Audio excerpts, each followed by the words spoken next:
Good morning. Good morning. Thanks for being here. Got a packed meeting and also a packed agenda. So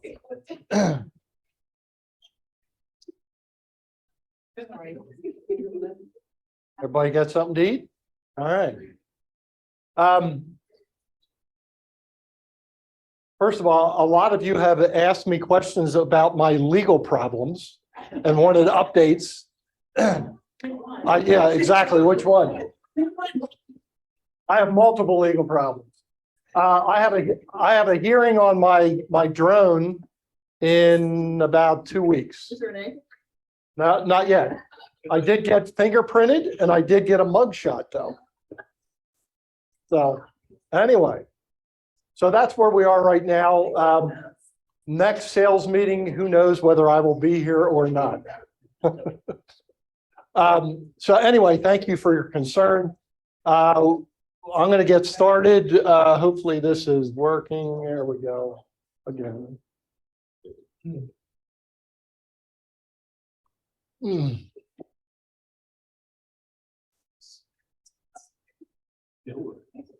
There we go. Dan Rank is with us this morning. Dan.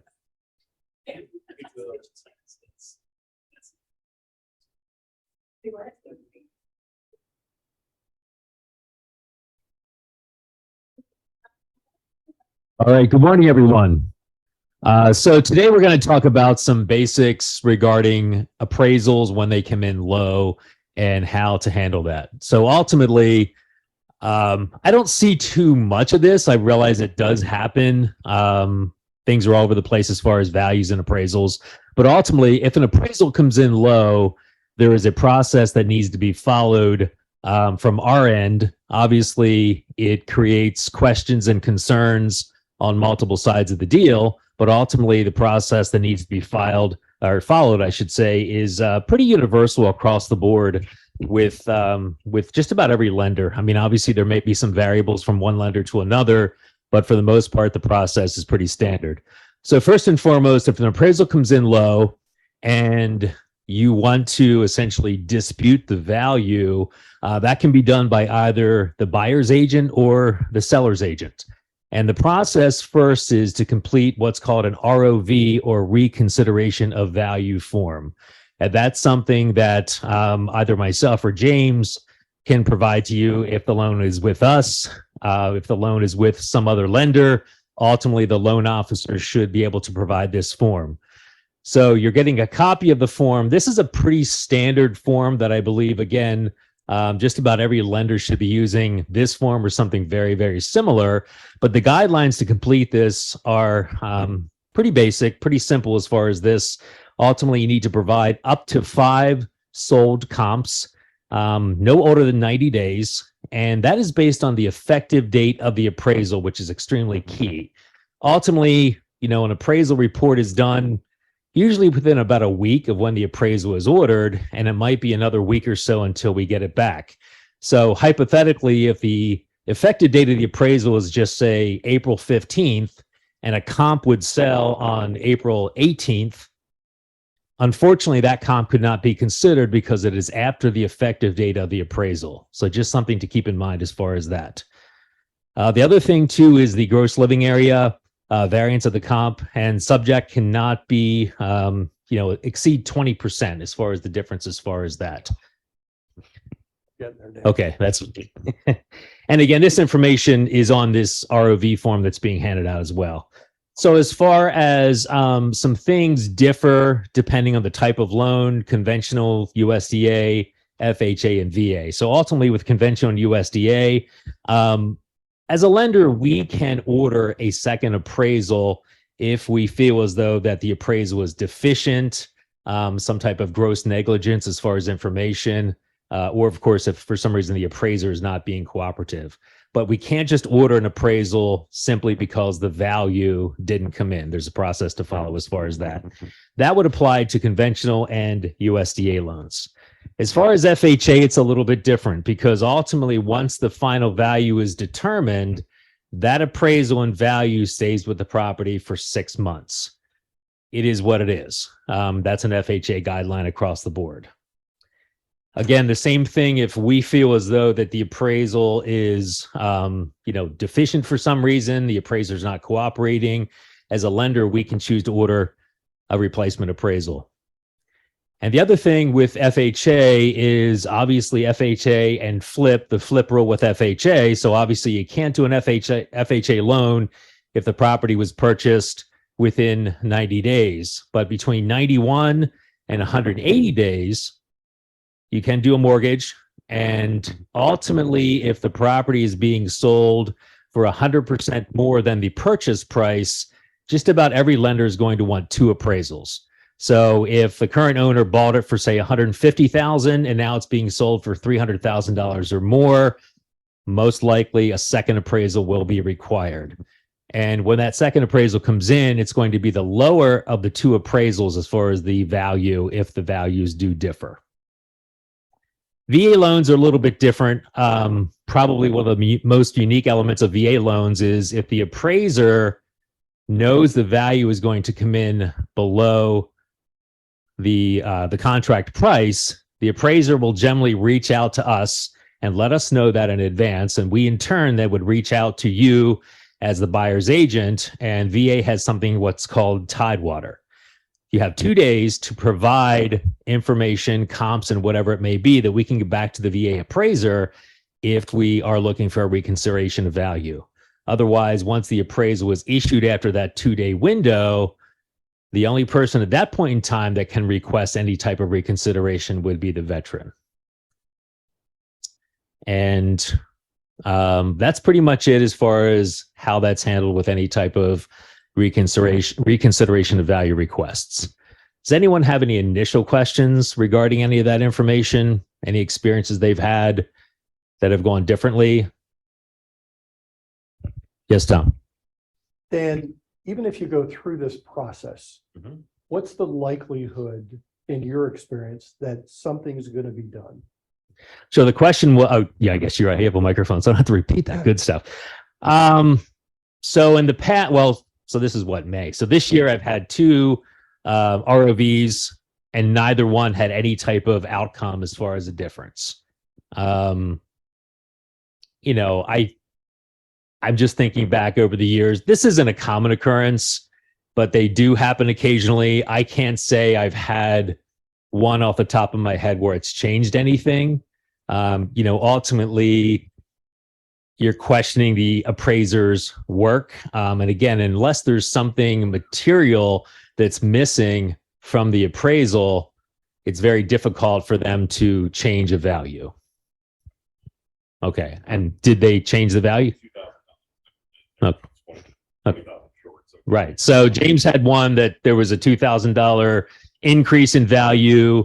The original shortfall was $20,000. So, a little bit, every little bit helps, I guess. But yeah, I mean, again, it just depends on the circumstances. Obviously, no 2 appraisals are the same. No 2 transactions are the same. So I think that it's going to be a case-by-case basis as far as if there is any impact. Okay. That'd be my response for that. If you have any questions, any situations, or additional clarification, feel free to reach out to James or myself, and we'll be happy to give you any additional insight or information you need. And I guess Title is next. Yep. Go ahead, sir. Good morning. Oh, do we need to send the handout? I'll take one so I know what I'm talking about. So we wanted to just revisit something that's actually popped up a lot lately in regards to title insurance. The standard policy versus the enhanced policy. I think all of you have heard of it. You've all had questions about it, or you had clients question it. But it's a good refresher, especially as we're getting busier. A lot of clients, as they're trying to save money, are going to question, A, should I even have title insurance? And B, why should I get the enhanced policy? So the handout that Alexis is giving, this is what goes out to your client every time you do a transaction with us. So your clients get this in the mail, a nice little cover letter from Dean Peffley, and then it explains the differences in title insurance. So the importance to know is the standard policy, if you want to go to the next slide, there we go. So the standard policy will always cover your clients from the day of settlement backwards. Through time, it's title company's responsibility to clear any and all liens off of the property, transfer everything correctly. And the standard policy is also going to cover some of the items you see up here, such as is it title free of anybody else, meaning everybody signed off on the deed or anybody who needs to sign off has, so there's nobody else that can come along and claim any interest. There's no litigation. There's legal pedestrian access. So if you need to walk through, there's a right of way or there's some type of a sidewalk. So those are just some of the standard items that are covered in title insurance. But if you go to the enhanced policy, there's other items that are covered as well. So enhanced covers you from the day of settlement moving forward. Also, standard is just from the day of settlement backwards. Enhanced covers moving forward as well. And that's important to know because you buy your property and let's say after settlement, you realize your next door neighbor put their shed on your land. You're going to have a claim. Someone's encroaching your property, and that's going to be covered by your enhanced title policy. But people don't realize that, or they don't understand the importance of having that policy. So access coverage, restrictions, subdivision coverage. I know that that was a big, I think it was York County. Correct me if I'm wrong. There was a builder who did not comply with the legal descriptions of the whole entire neighborhood. So the entire neighborhood had a title insurance claim. And because if they had an enhanced policy, they were covered just because everybody's property was off a little bit. But the difference in the cost of policy, which you'll see on page 1 of the handout, probably about 10%. And whenever I talk to any clients about this, I always tell them the biggest thing to be aware of, it's a difference of about, let's say $150 to $200 to get the extra coverage. If you ever have a title claim, the cost of an attorney is going to cost you thousands. And so it's worth it to pay the extra money. Is there another slide after this? Nope. No. Okay, James, wait. So you may.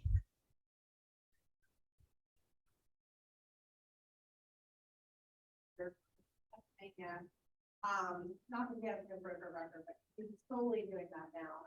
But one of the things that he reports on is all of the lawsuits in the company.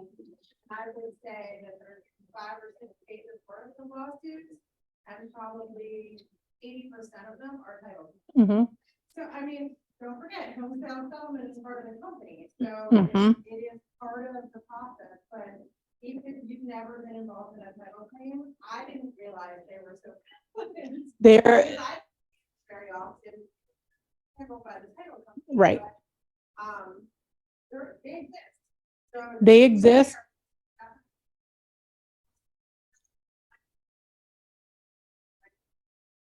They exist and they're not cheap. There's no title claim that I've ever come across that's just like $1,000. I think one of the best examples, it's the easiest one to understand, is there was a property in Ephrata that the buyers bought.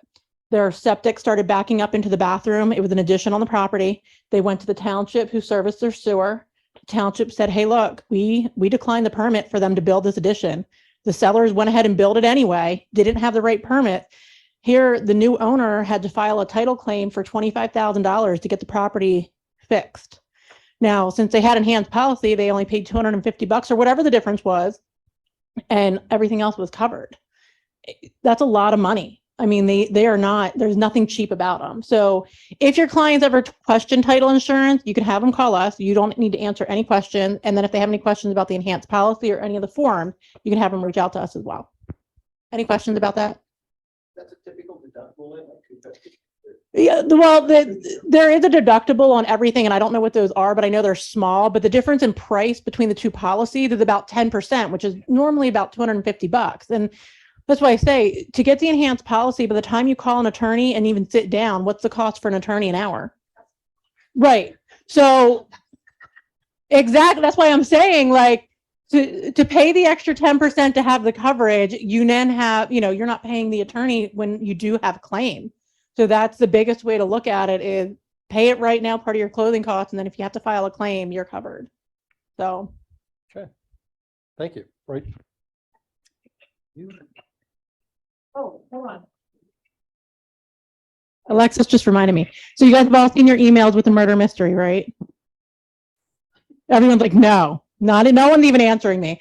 So Jen Doobie, who's in the back corner, clearly found that Marion and Janice deceased. Their ghosts are out there working. So every week you guys are going to get clues to go around the office and figure out who did it. So keep your sleuthing hats on, look for all the emails, and there's going to be a prize at the very end.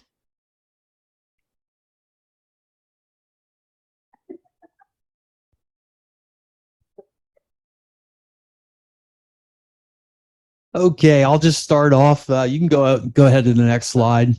These are the slides that I was planning on having last month, so I'll just have them as the pictures for my little speech this week. So, what I've noticed here on some inspections as well too, due to the market that we're in, some insurance companies are getting pickier and pickier and pickier.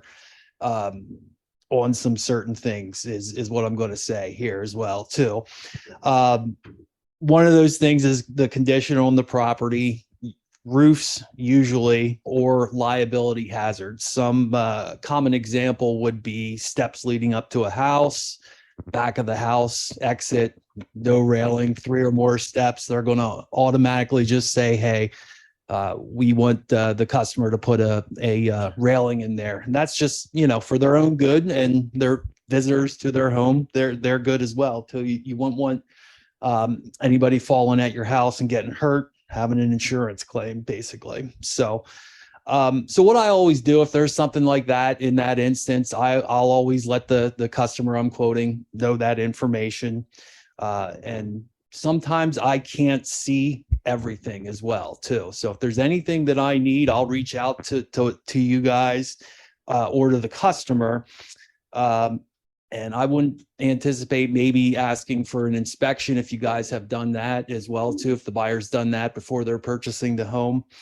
And I always note everything I need in the email that needs follow-up with the home buyer as well too. So, and I always go over that verbally by phone with them as well too, just to make sure the process is as smooth as possible. So, and I just want to let you know that this is not just my carriers that do this in Pennsylvania. All companies do this in Pennsylvania. They inspect it to make sure everything is in good condition, because if a property is not in good condition, it's very tough to cancel a policy in Pennsylvania due to conditions of the home once you're past that first time the policy renews, so the first year. So and since the beginning of the pandemic, our agency also meets weekly to talk about things that I just described as well too. So and then you can go ahead to the second slide as well too.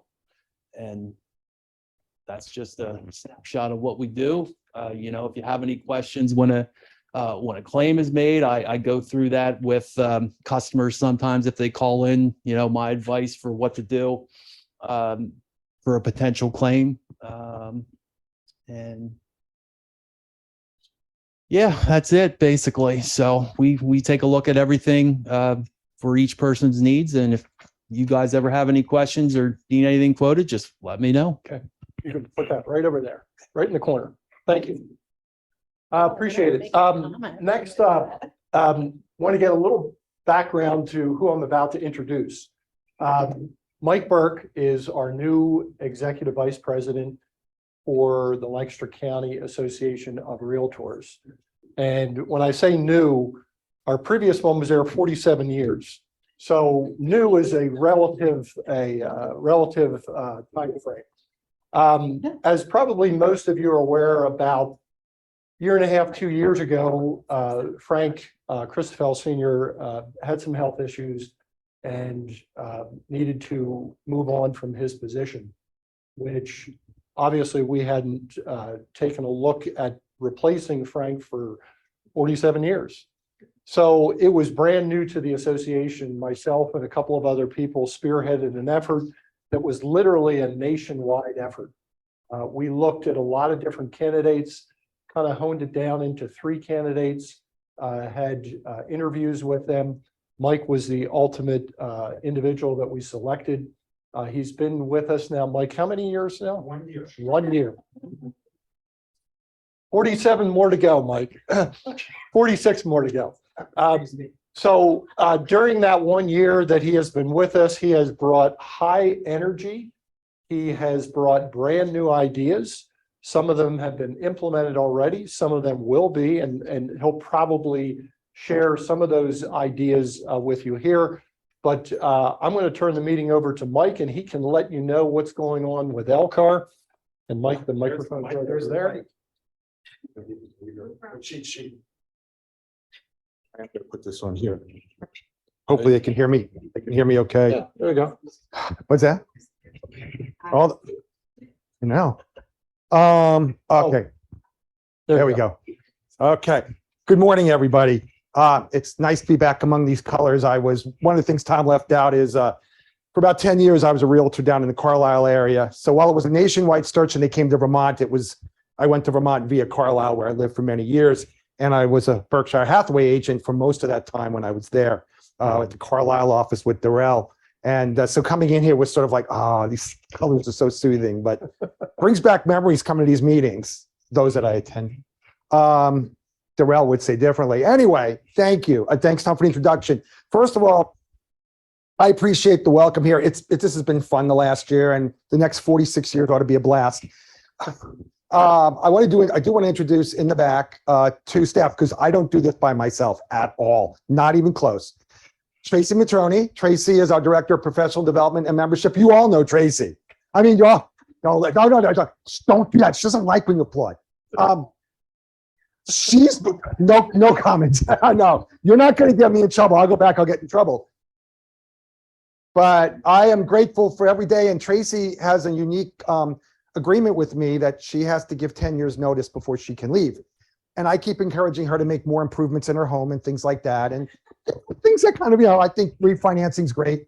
Maybe not the best time, but Laura Grams. Laura is our Director of Communications and Member Engagement. The only one newer at Elcar than me, or than myself, is Laura.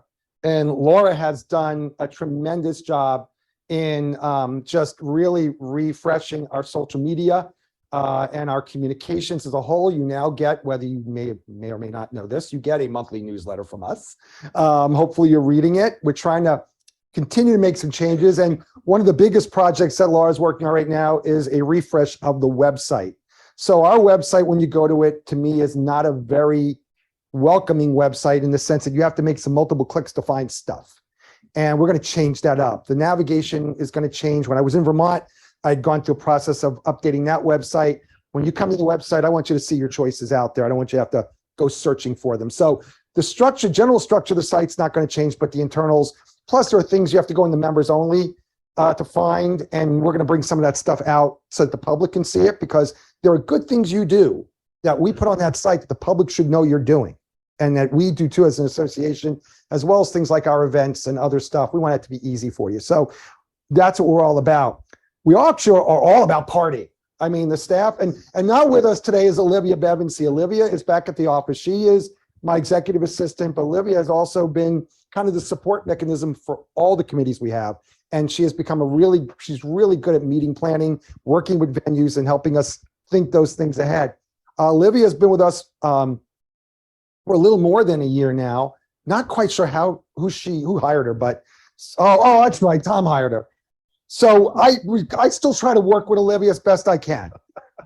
Yeah, well, believe me, when I talk to Olivia, we do. But so in case you missed it, first ever in all our years, we did a mixer. We all got together and hung out. And we did this on March 30th at Loxley's. We had about 120 there. And it was fun. And I had a lot of people who even said to me that when they came, they thought that they would come and there might be a little table with some crackers on it and some dip, and they might stay for 15, 20 minutes. Well, we ran this thing from 5:30 to 7 o'clock, and at 7 o'clock or maybe 7:15, we're still walking around living like going, it's kind of time now, and people didn't want to leave. So we thought we did a good job. The idea, get people together, network, start to understand that there's a lot of importance to not just navigating and networking within your office, but these are people you're looking to do deals with, et cetera. Our sponsors were ecstatic. That's another thing we're doing a lot more of, is bringing our affiliate members in to get them more involved in committees and get them more involved in our events. So I want to talk to you a little bit real quick about our events. Member Appreciation Picnic is coming up on the 17th. We're going to do it out at Manheim Township Park. What pavilion? I forget. Kiwanis #1 Pavilion. So come on out. We're going to be barbecuing. We're going to have burgers and dogs. We're actually going to be out there cooking them up for us. And if you're not already registered, either see us or call the office and or email one of us, Olivia. My business cards, by the way, are on the back counter back there. So this ought to be a lot of fun. The annual golf outing. Bob, you know anything about this event? I don't know. This ought to be fun this year. Yeah, we're doing it at some weird place called Media Heights. A very interesting place. No, this will be our second full year as the staff doing it. So we're looking at looking forward to getting back out there again because we learned a lot from last year. Again, a lot of fun. I realize not everybody golfs, but it's a ton of fun. We even this year, we're even happy. We're even making more use of corporate sponsorships for this. So really ecstatic about that. The TLC fundraiser, as those of you know, since 1989, we have had a great relationship with the Transitional Learning Center. Over that time, we've raised well over $600,000. I think there are a few of you who serve on the Community Partnership Committee in here. We change the venue. We're going to be doing October 5th at the Wyndham Expo Center. Beauty of that is it's massive inside if you've ever been there. But we can also, if the weather should be nice enough, we can actually move some of our things like the cornhole tournament and stuff outside. So this ought to be a really neat venue for us.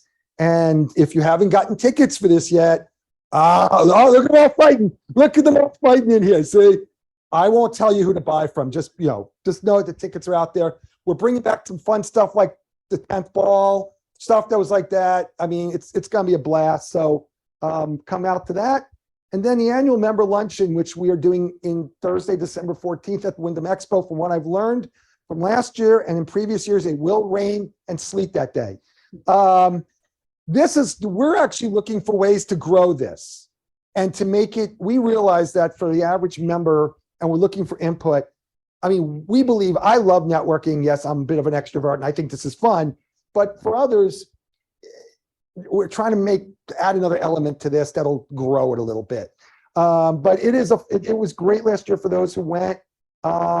Attendance was wonderful, and I think we had a good time. We present TLC with their check at that event too. So lots of time, although I hate that December might be here so quick.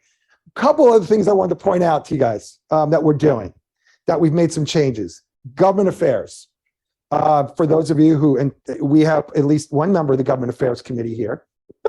Brenda chairs this year's Government Affairs Committee, and that is our largest committee. It is 27 members. And one of the things we realized, and I realized last year by looking at, we would meet with our state legislators. We have a great relationship with our state legislators, and they treat us well. They come to us when there's issues. They're wonderful. Every time we would talk to them, or even our county commissioners, who we also have great relationships with, and we would talk about issues that are impacting realtors. They're always like, wow, that's tough. You probably need to talk to the township, get those people together. Well, we're making that shift this year. This year, we're starting, number one, we're working on a municipal database. That database will be a member-only benefit where, and I remember this as a realtor, wow, I'm looking at a house in Manheim Township. I wonder what some of their requirements are. Well, now Manheim Township is a bad example because they have a full service office, but pick one of your more outlying townships where they don't have a full-time person there, or they really don't know how to answer your question. Well, we'll get you in touch with the sewage enforcement officer, but we share him with 5 other townships. So, we'll get it to you. We're hoping to be able to capture that data from the townships and give it to you. So you can get as a member, download that information and have it handy. So it'll be a convenience for our members. This is done in a couple of other associations, mostly down in the Southeast. The trick will be updating this thing and keeping it current, but we're going to work on that. So we're hoping by the end of the year to have that up and running. But back to local relationships. Our goal now, and my goal now is in doing government affairs, is we want to start to make connections with township officials and borough officials. That is where our problems exist. We've got to get them to understand what we're about, what our concerns are, and how important, reasonable housing requests are. And developers are walking into these townships, really no backup. and they get shooed out because they're usually coming in from outside. So we need to figure out, because we have a housing crisis here. Not just we are severely down on housing. Rentals have never been more expensive. It's tough. So we're hoping, and we have talked to the EDC, the Economic Development Corporation. I met with the chamber. I've met with the Builders Association. They're ecstatic that we're doing this, because this is going to be, and at the Coalition for Sustainable Housing, we're actually looking at doing some kind of joint venture where we all can, if we know that we have a developer meeting at a township meeting, a few of us can maybe get ahead of it and meet with those folks and educate them about and inform them and help answer their questions. So if you haven't figured out, I love government affairs. I'm a poli-sci nerd, and I love this stuff. Very excited that I'm going to be hiring our first ever intern. I just made an offer to an intern from E-Town College who's going to be coming and working with us. And Tracy says that it's no wonder, because he reminds you of me. So that means they won't see me at all, because I'll just be working with the intern. So we're going to be encouraging you all to get more involved. If any of you serve on planning commissions, borough councils, township, or want to run, if you're crazy enough to do that, let us know. We'd like to help you out. By the way, the PAC, as we move to, is running, and the PAC is going to start focusing on local as well. So your PAC is run by 7 trustees. The purpose, and we are one of, if not the only local board with its own political action committee. So we meet, we support, we select folks to support. We're going to also be looking at township and races as well at some point. We haven't figured that out yet.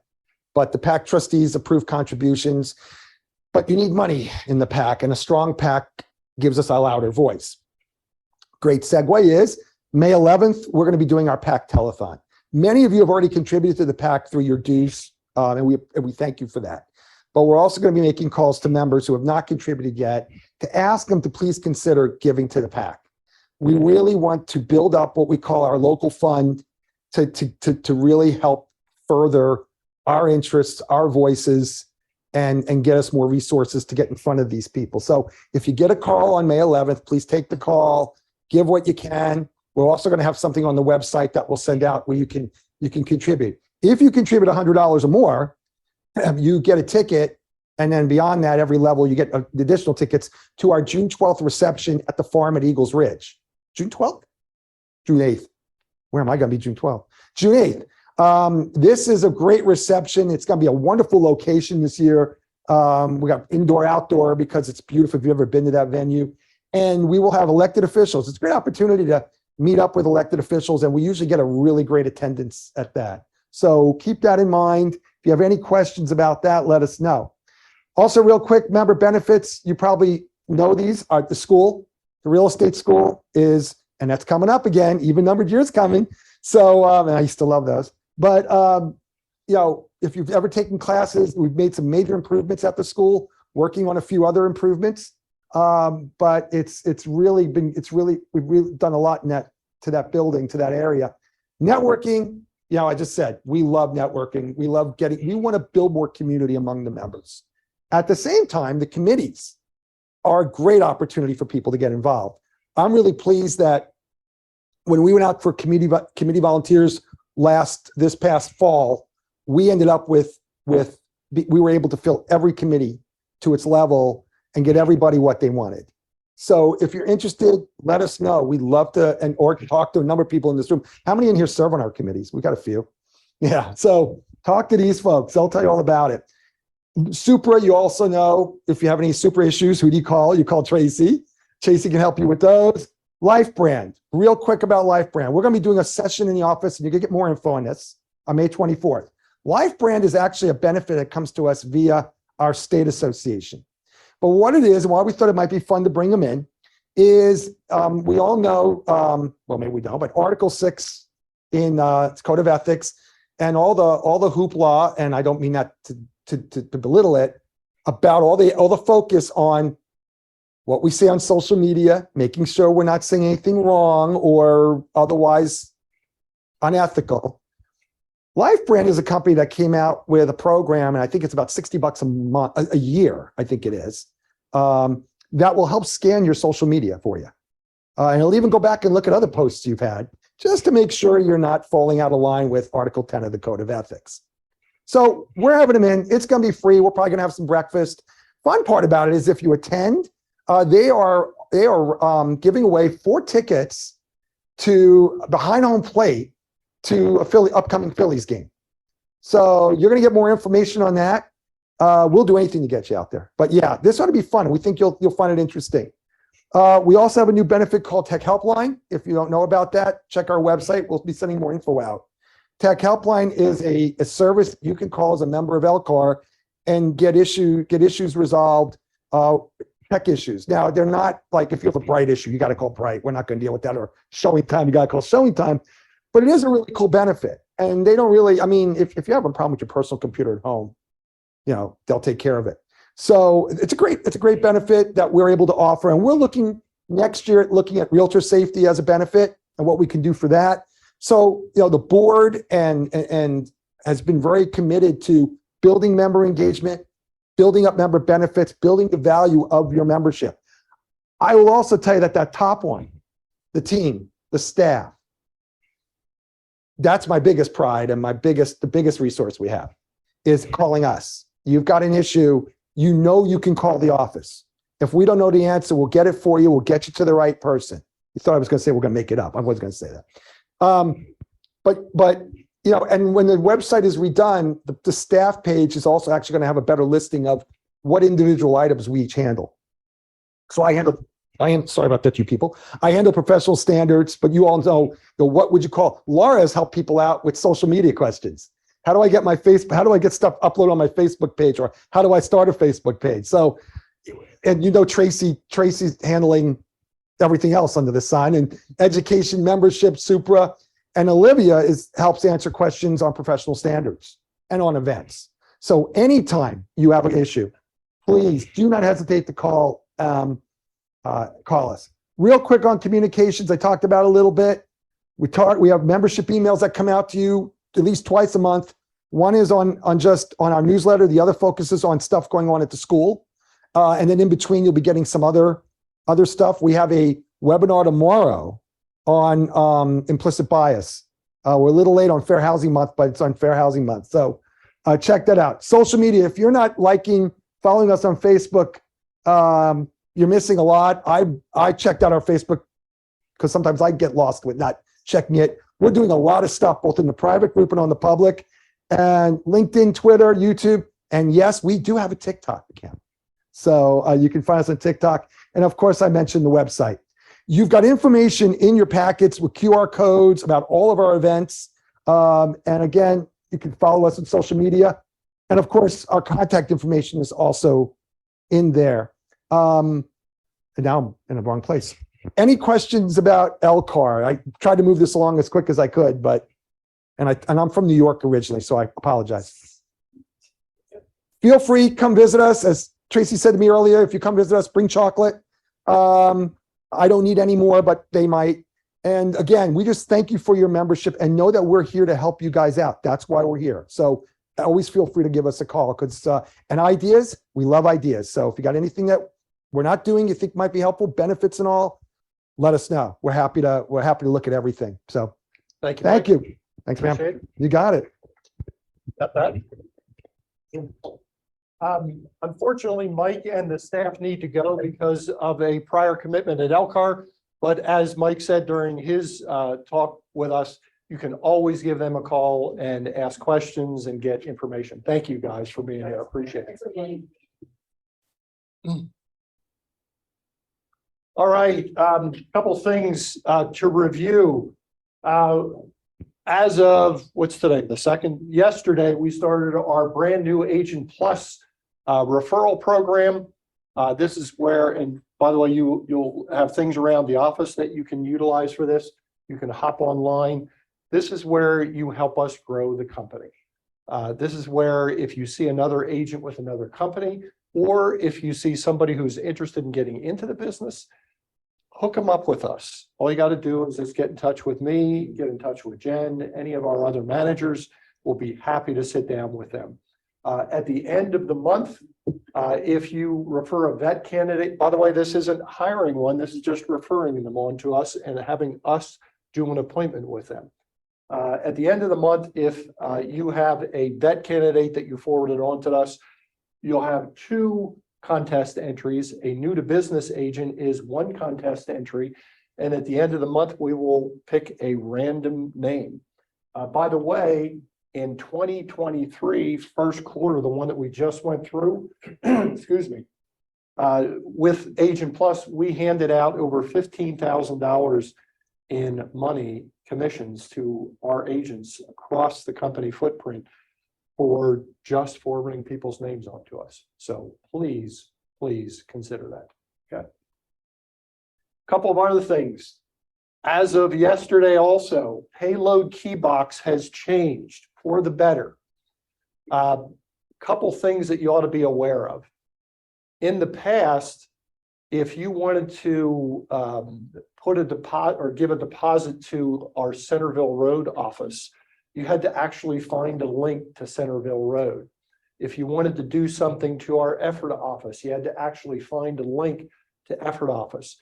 It got confusing, especially to the consumer, and I know to you guys too. So what we have done is put them all together. So we have a Pennsylvania link, we have a Maryland link, and we have a West Virginia link. Okay, so all you have to do if it's with one of our offices is go to other resources, and I'll give you more information on this, other resources in Homesale Center, and you'll see those 3 links.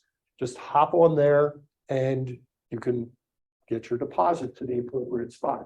But one thing I do want to mention, and I know this is prevalent, probably more so at North Point than any place else, we utilize this a lot.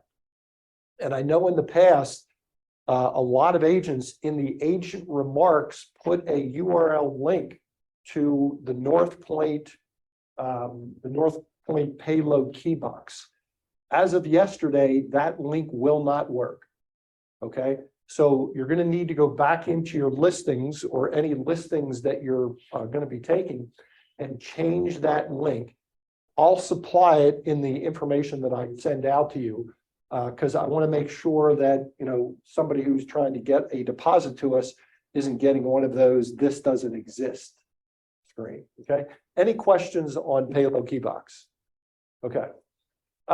Nestfully, I talked about this about probably about a month and a half, 2 months ago. This is through Bright. This is a forward-facing portal for the consumer.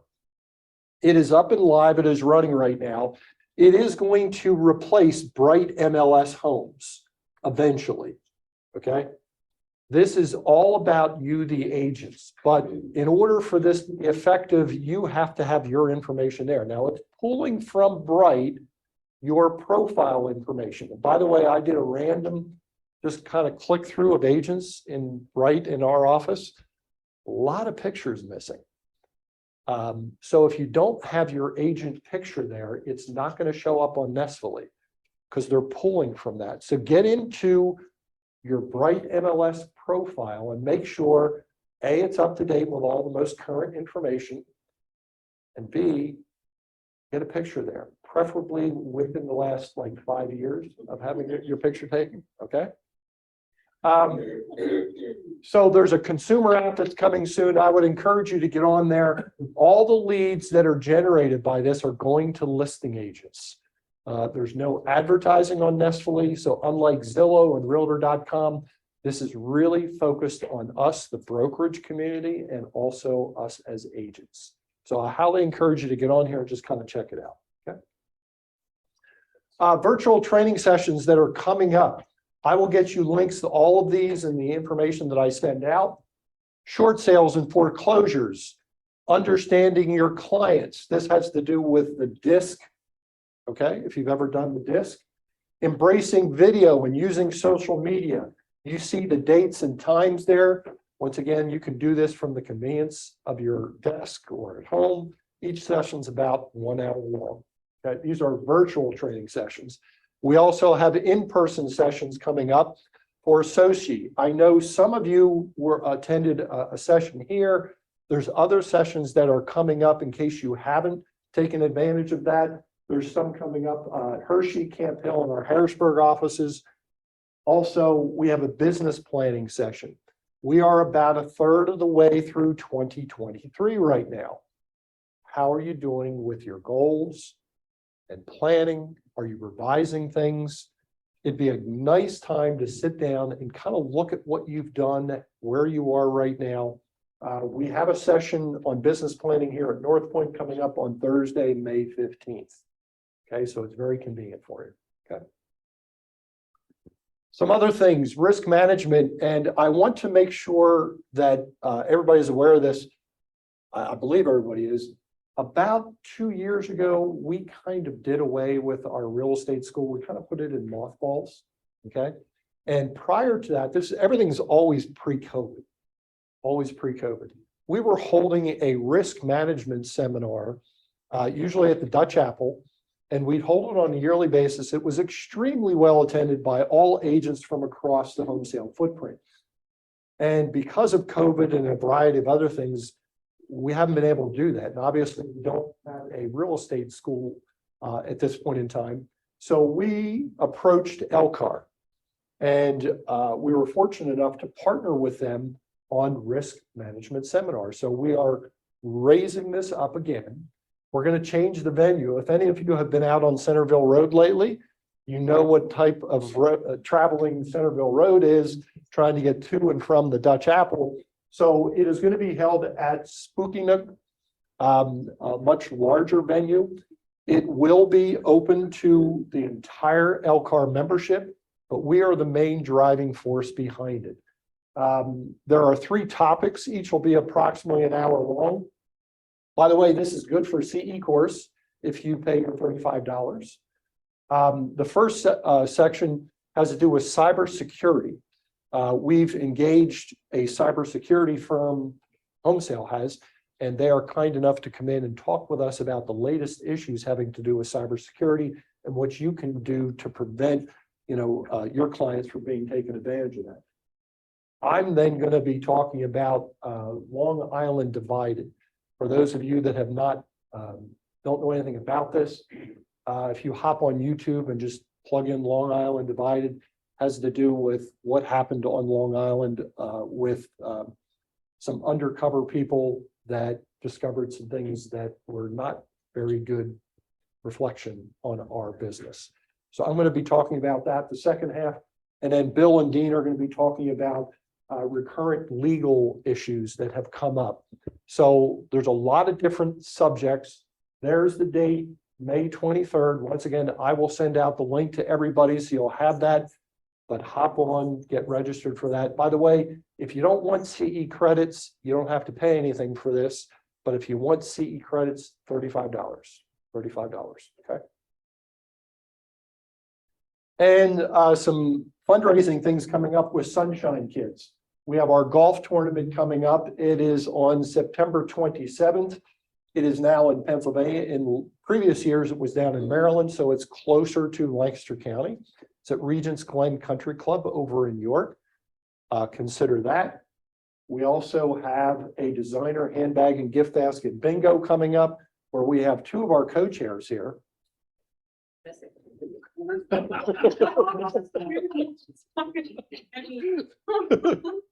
And I won't have her talk. That's all right. We have 2 of our co-chairs here. I know this is far off, Julie. It's like October, what is it, October 26th. Where are we planning wise? What's going on at this point? Right. Sorry. Here and trying to do gift baskets and Saturdays. So we're trying to, maybe do like a golf basket or there you go. So, well, yeah, that's a given. Pet supplies. Pet supplies, yes, yep. So So a variety of different things, Yep. changing it up a little bit, still at the same venue, correct? same venue, Okay. yep. Traditionally, this is one of our bigger fundraisers in our company. In fact, is it the largest? Yeah, it's the biggest one. So Yeah, And we ranked number 13 in the network for donations, but I'm saying let's get in the top 10 this year. Okay. So so, let's make yeah. it happen. Thank you for everybody who's participated in that in the past. And I know we have a strong contingent here at North Point with people who organize it. So thank you for everybody's efforts in that regard. Julie, you guys attended the Sunshine Kids lunch. Yeah. Mentioned. Yeah, Have anything you want to share about that? Did you already do that in this meeting? we did not. But go ahead, Bryn. Well, it was just great to be there and to be recognized as, one of the top 15, we'll say. But the kids that were there, your heart just breaks for what they're going through. It just breaks, but yet it felt good to know that we're helping them. Mhm. And one other company or one other gentleman, they provided a dog to a guy or one of the kids that wanted a dog, and he actually provided it, which is really cool, Yeah. really cool. So help us out. Thank you. Once again, thanks for everybody who puts forth the effort to do this. I mean, it's a big, big job to do this.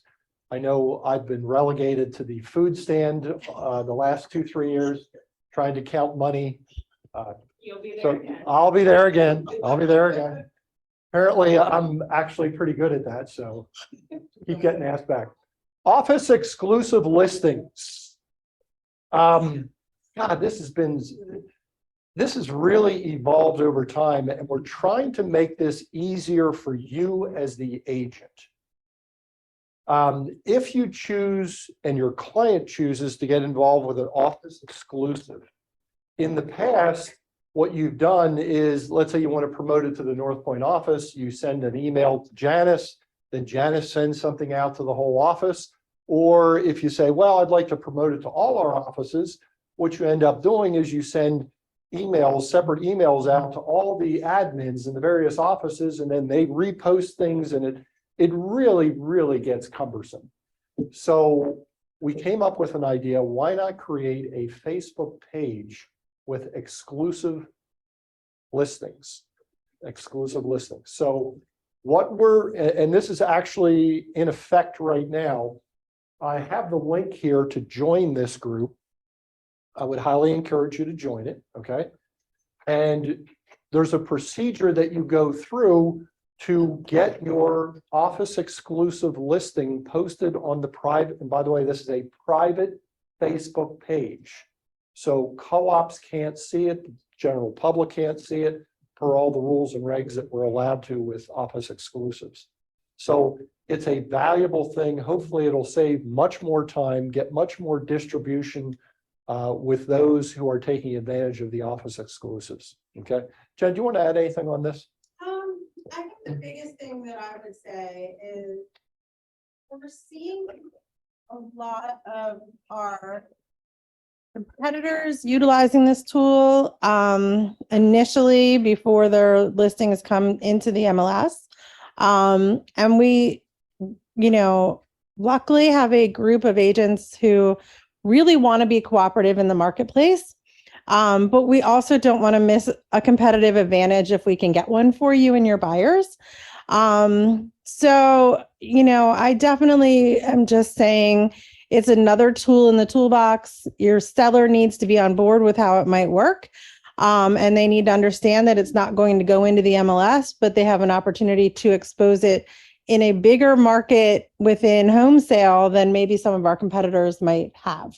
So I know that I'm hearing from agents that they're starting to find themselves in competing conversations.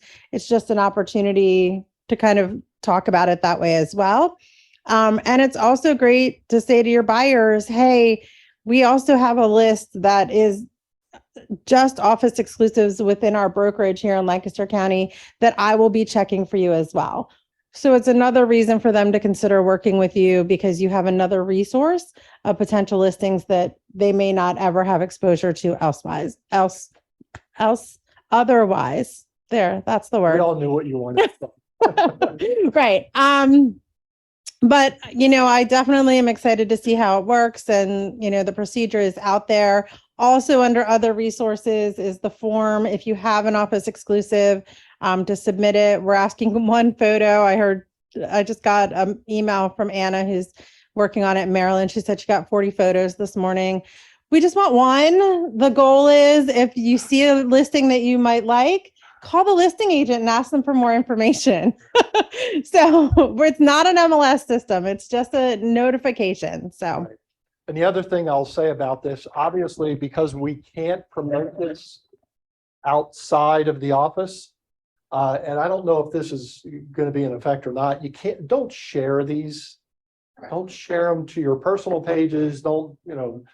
Can't do that because it's not allowed under the system. Can't do that. You can share them within Homesale. Yes. Share them with your clients, but you cannot share them with other Right. agents, other brokers.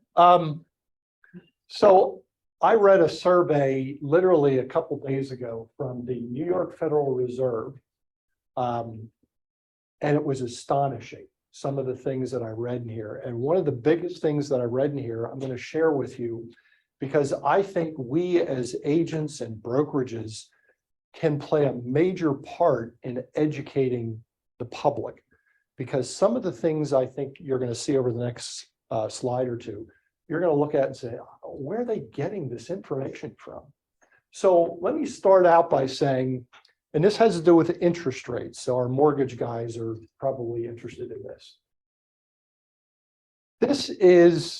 These are three entities, Fannie Mae Mortgage Bankers Association, and the National Association of Realtors, who constantly look forward and they say, hey, where do we think interest rates are going next quarter, next year? Now, obviously, a lot can happen and has happened over time. But this is a compilation of all three and where they think interest rates are going in a year, in 1 year. You can see, and it's by quarter here. So these are three entities that deal with this stuff all the time. Now let's look at the consumer perception of interest rates that comes from this survey. And I have three different slides here for you. Here's the first one. This is what the public thinks interest rates are going to go in 1 year.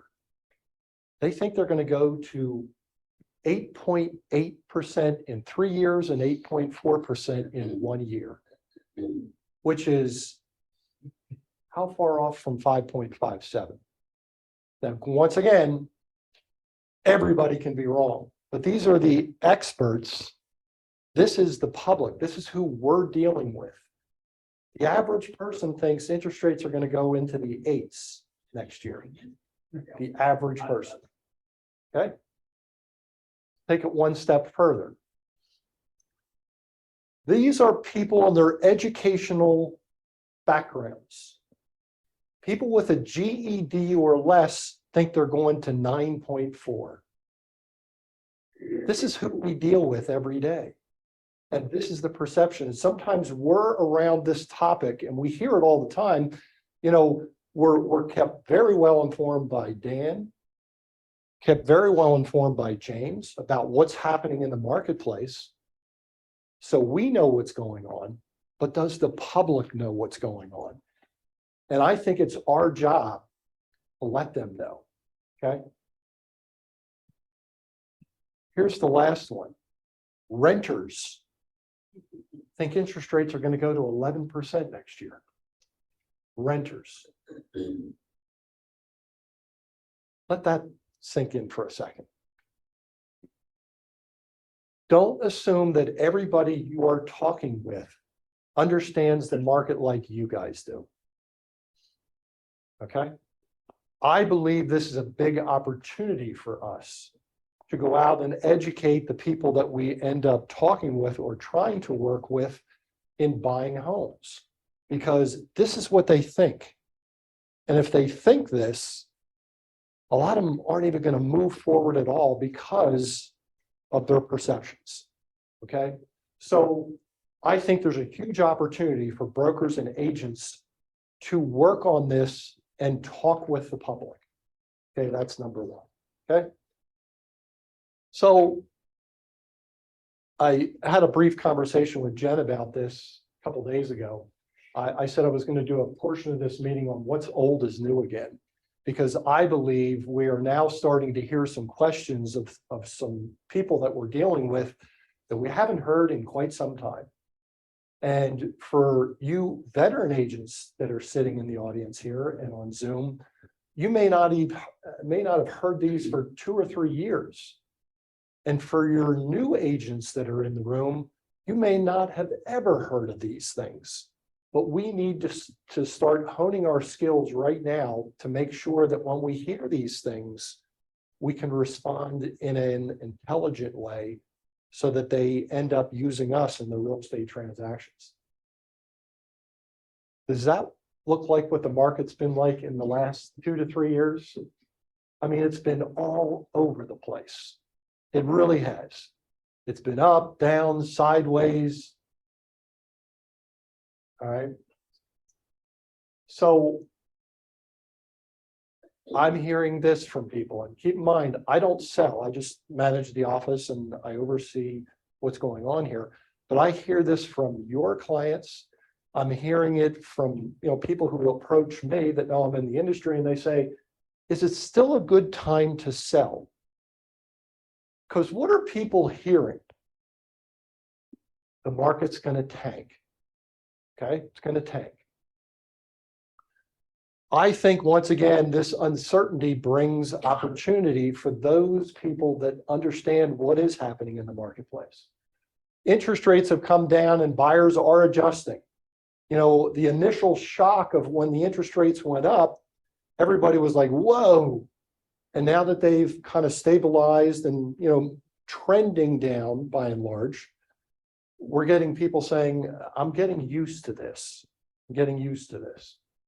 Inventory remains low, but new buyers are entering the market and buyers are craving new inventory. I get this all the time that you guys are sending things out to people as soon as it hits the market. Okay.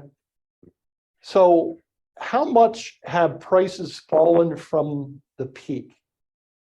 They said the peak is back in June of 2022. Everybody was predicting, when I say everybody, the newspaper headlines and everything you'd read in the media said things are going to go down 10 to 20%. We're dealing with a big, huge problem coming up on the horizon. This is real life right here. This is what's happened. This is a tanked market. Okay. Let's take it to a local market. Let's take it to Lancaster County. We're actually up 2% year over year. Does that look like a tanked market? But the people see this. I think it's our job to get this out to them. Okay, so that they see this. Okay. How much can I get for my house right now?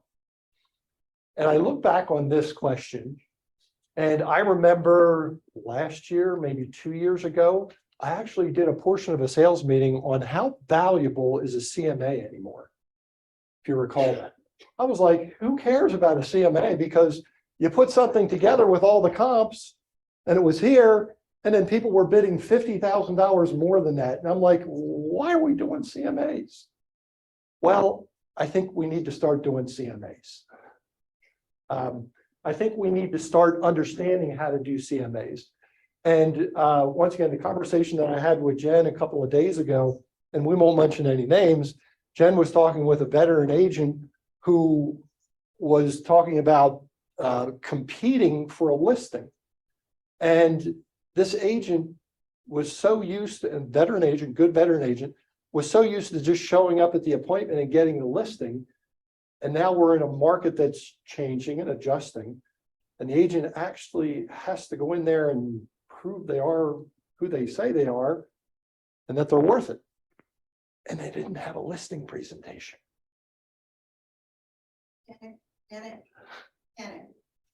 So if you don't have a listing presentation, start one and get one now. Okay. You're going to start needing them. And if you haven't looked at your listing presentation in a while, get into it, add some of this stuff to it, because you're going to need to share this with people. Okay. So sellers need to be educated on what the presentations are. Go ahead. Joy. These are the shared. Right there, right there, right there.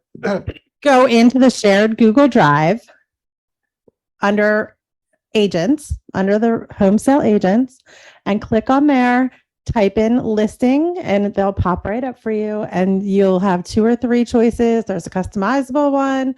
There's one you can just print off. You can also use Cloud CMA, which is a really easy tool. You can go right in and you can actually customize that, pull things in, take things out, add your CMA right from Bright if you choose to. So you have both of those options. Cloud CMA can be found on Home Sale Center under listings. So Thank you. you're welcome. It was important if you're going to do a CMA, you should know where to. Sellers need to be educated on what the current interest rate climate looks like versus where it has been. I'll share a slide with you here in a second. Buyers have had to reduce the price point. I'm sure James and Dan have had to go back to buyers that they pre-qualified months and months and months ago, and now have had to re-qualify them, probably at different rates, different price points, things like that. You need to do the same thing also. I pulled this up. In April 2020, interest rate average was 5.1%. April of 2023, it's 6.43%. Look at the difference. By the way, this is based on a mortgage amount of $250,000. Look at the differences in principal and interest payment. Look at the difference. Okay. Now, instead of just looking at that, here's what you need to share with sellers who are thinking about putting their property on the market. That's a difference of $49,000. So people that were looking a year ago are looking at things that are $49,000 less. So what is that doing to the buyer pool? Buyer pools are shifting and moving all over the place. So a year ago, you may have had more buyers in this price range. There's not as many now. Okay. You need to make your sellers aware of that. Okay. Use something like this to share that with them. Okay. What about preparing your home for sale? In the past, when I say past, year and a half, you stick the sign in the front yard. You did it on a Friday because you get all these showings on a weekend, and you'd have 15 agreements on a Monday. And by the way, I'm still hearing some of that. Still hearing some of that because you have good listings and listing inventory is still low. But the number of listings hitting the market is actually increasing. It's just they're going off the market as quickly as they're coming on. I would say consider doing some things that you haven't done in a year or two, such as perhaps staging it, perhaps maybe getting a pre-listing inspection. Okay. How long is it going to take to sell my house? Well, in the past, what was that? Probably 3 days to get it under agreement. Okay. That's changed too. Okay. Now I'll show you what's going on in Lancaster County. And we're a little bit different than the country is, but it's kind of in a state of flux here. That's what it looks like in Lancaster County over the last year. This is the average days on market in April of 2022 was 20. This year it's 20. Excuse me. This year it's 22, which doesn't seem like a big difference. But look at the wild swings. Look at the wild swings here. Okay. I would anticipate that still while the inventory is very low, but that's going to change. I would encourage you, get these days on the market, get them in front of your sellers as you're listing the properties and let them know what's going on. Well, I need to give buyer any concessions. When was the last time you had to deal with concessions? By the way, I've heard it from people in this office. They've gotten FHA buyers with 3% seller help, which I fell out of my chair. But it's occurring. It's not prevalent, but it's occurring. For those of you that have not been in the business that long, you don't even know what a seller concession is. You really don't. Okay, so I would encourage you to see Dan or James, and they can talk with you about seller concessions and what you can and can't do. For the veterans, you haven't had to deal with this in a while, but the thing is, you may want to have the discussion with your seller when you're listing the property now that you haven't had to have in the last 2 years about seller concessions and things that they may want to be aware of. Okay. Can I stay in my home post-closing? Because settlements were occurring, cash buyers settle in 2 to 3 weeks, and then the seller didn't have anywhere to go. So the seller wanted to stay in the property. And by the way, the buyer allowed them to stay in the property for months on end at zero cost. That was totally unusual. That's not the norm. Okay. I think we're going to start seeing longer settlements, not longer settlements, normal settlement lengths. And because of that, there's probably going to be less of this occurring. And if it does occur, I would prep your seller. You may have to pay some rent that you haven't had to pay the last 2 to 3 months or years. Yeah, Dan. Rent backs can't exceed 60 days. There you go. For a variety of reasons, for mortgage purposes, also for insurance purposes. These are no-nos. So if you have a situation, please talk with your lender. Talk with Dan and James about this. And it might not be able to be on the settlement sheet. What's that? If you're doing a rent back and the lender doesn't know about it, we can't talk about it at settlement and it can't be on the settlement sheet. It has to be taken care of outside. La la la la la. I don't like things outside of settlement. They have a tendency to get you in trouble. Correct. So make sure everything's on the settlement sheet. What about contingencies? Financing contingencies, home inspection contingencies, all these we haven't really had to deal with too much. If you haven't dealt with them in a while, I would rehone your skills a little bit. And for those, excuse me, that are just starting in the business, really dive into what the contingencies say and understand them, okay? And finally, do you think the property is going to appraise? Dan just talked about early on about, how to challenge an appraisal, which doesn't happen often. But once again, understand the appraisal process. Understand, make sure your clients are aware that you as the agent, you don't select the appraiser. The lender doesn't select the appraiser. Okay, they're supposed to be independent. And the other thing, I put this up here for a reason. This is the appraisal contingency. This hit the real estate market right about the same time as COVID. So all hell broke loose and everybody got this appraisal contingency and nobody understood it. And there's a lot of people that still don't understand it.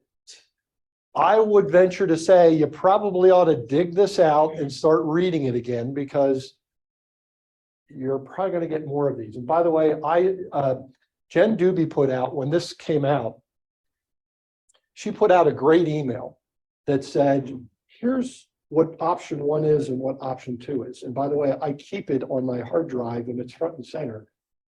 I hate to say this in front of Jen, give her credit for this, but it's a great email. It's a great email to explain this right here. But the bottom line with these appraisal contingencies is everybody is misunderstanding. So if you get one of these as a listing agent, pick up the phone and call the buyer's agent and say, you put an appraisal contingency in here, you mark this, tell me what you're after here. What are you trying to say? Because even though they put it together here, it may not mean what they actually put together here. Talk to the other people. Okay. We also have a clause in our special clauses in templates for an appraisal contingency. Okay. So they are available to you. So these are 8 questions that I'm starting to hear more of. From you guys, from co-op agents, from consumers, okay? And finally, here's one of the co-founders of Twitter. I love this saying. Timing, perseverance, and 10 years of trying will eventually make you look like an overnight success. Overnight success doesn't happen overnight. It usually takes a long time of devoting a lot of work putting into it. So ran a little overtime. Thank you for your attention. Everybody have a great day.